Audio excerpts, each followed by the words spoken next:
Hello everyone, good morning. Welcome to wow Manmanam. வாங்க இன்றைக்கி ஒரு குட்டி ஹார்வெஸ்ட் பார்க்கலாம். நம்மளோட வெண்டைக்காய் இருக்குது, ஸோ அதை நம்ம பறிச்சுக்கலாம்.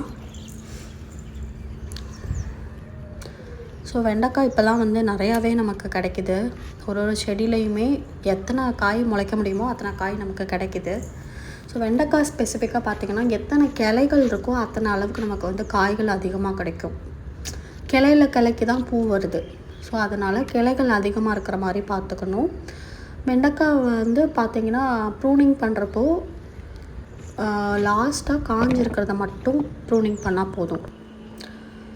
கொஞ்சமாக நமக்கு காராமணி இருக்குது, அது கொஞ்சம் அதிகமாகவே வளர்ந்துருச்சு. ஸோ அதை நம்ம எடுத்துக்கலாம். இப்போ அதுக்கடுத்து கீரை எடுக்கலாம். பாலக்கீரை கொஞ்சம் இருக்குது. பாலக்கீரையும் ஊடலை மயில்கீரை இருக்குது. ஸோ பாலக்கீரை எல்லாத்தையுமே நம்ம பறிச்சுக்கலாம். இந்த பாலக்கீரை எப்படின்னா, நான் ஒரு கட்டு வாங்கினதில் அந்த காம்பு நல்லா இருந்துச்சு, ஸ்ட்ராங்காக இருந்துச்சு. ஸோ பாலக்கீரை இந்த மெத்தட்லேயும் ரொம்ப நல்லா வளருது. விதை போட்டு அது முளைச்சி வர்றது ஒரு கேட்டகரி. நம்ம நல்லா இருக்கிற கடையில் மார்க்கெட்டில் வாங்கிட்டு வர்றதுலேயும் காம்பு ரொம்ப ஸ்ட்ராங்காக இருந்துச்சுன்னா, ஒரு 4-5 காம்பாக இருந்தால் கூட அந்த 5 காம்பை நீங்கள் வச்சிங்கன்னா அதில் நிறைய கீரை வருது. அந்த மாதிரி வச்சது தான் இந்த பாலக்கீரை.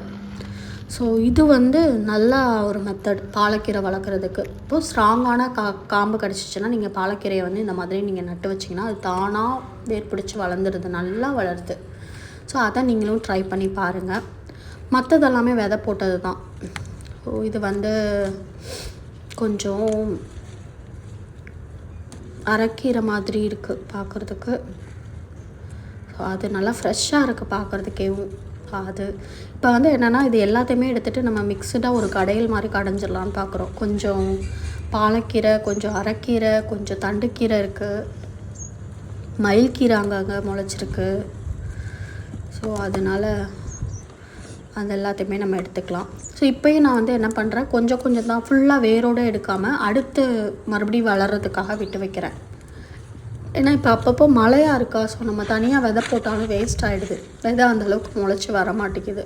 ஸோ ஏற்கனவே வளர்ந்த கீரையில் நம்ம அப்படியே ஃபுல்லாக இது பண்ணாமல் பாதியில் கட் பண்ணிவிட்டு கிள்ளி விட்டு எடுத்தோம் அப்படின்னா மேலே மறுபடியும் அதில் கீரை வளரும். ஸோ அதனால் இருக்கிறத மட்டும் எடுத்து எல்லாத்தையும் மிக்ஸ் பண்ணி ஒரு கடையில் மாதிரி பண்ணிக்கிறதுக்கு இன்றைக்கி யூஸ் பண்ணிக்கலாம். இது ஃபுல்லுமே பாருங்கள், ரொம்ப ஃப்ரெஷ்ஷாக இருக்குது அரைக்கீரை. அந்த அரைக்கீரையோட ஊடால மயில்கீரை வேறு இருக்குது.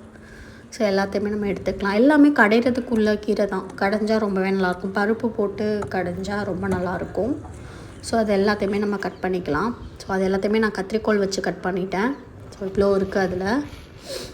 ஸோ அதுக்கப்புறம் பார்த்திங்கன்னா கொஞ்சம் மணத்தக்காளி கீரை ஊடால இருக்குது. அந்த மணத்தக்காளி கீரை எடுத்துக்கலாம். மணத்தக்காளி கீரை தனியாக சாப்பிட்டாலே ரொம்ப நல்லது தான். ஸோ இப்போ நமக்கு கொஞ்சம் தான் இருக்கிறதுனால நம்ம இதோடு சேர்த்து எடுத்து நம்ம கடைஞ்சிக்கலான்னு எடுத்தாச்சு. ஊடால கொஞ்சம் வெந்தயக்கீரை இதில் இருக்குது. அந்த க்ரோ பேக்கில் ஊடால பார்த்திங்கன்னா கொத்தமல்லி போட்டு விட்டுருந்தது இருந்துச்சு. ஸோ அதெல்லாமே வளருது. மழைக்கு நம்ம எக்ஸ்பெக்ட், சிலது நல்லா வளரும், சிலது வளராது. ஸோ நம்ம அதுக்கேற்ற மாதிரி போய்க்கலாம். ஸோ அந்த செடி பக்கத்துலேயே ஒரு கொத்தவரங்காய் இருக்குது. அது கொஞ்சம் நல்லா வளர்ந்துருக்கு. இதுக்கு மேலே விட்டால் முத்தி போயிடும். ஸோ அதனால் கொத்தவரங்காவையும் கையோடு நம்ம பறித்து எடுத்துக்கலான்னு பார்த்தாச்சு. ஸோ கீரை அதான் இந்த மழை டைமில் நம்ம யோசிக்க முடியாது, வந்தால் நல்லதுன்ற மாதிரி எடுத்துக்க வேண்டியதுதான். ஆனால் இப்போலாம் பாலக் போட்டால் நல்லா வளருன்ற மாதிரி தான் சொல்கிறாங்க. ட்ரை பண்ணலாம் பார்த்து. இப்போ இந்த இது எப்படி வளருதுன்னு பார்த்துட்டு நம்ம ஒரு பேக்கில் கீரை போடலான்னு பார்க்குறேன். அவ்வளோதான். இன்றைக்கி நம்ம கீரை காய் எல்லாத்தையுமே எடுத்தாச்சு. Happy gardening.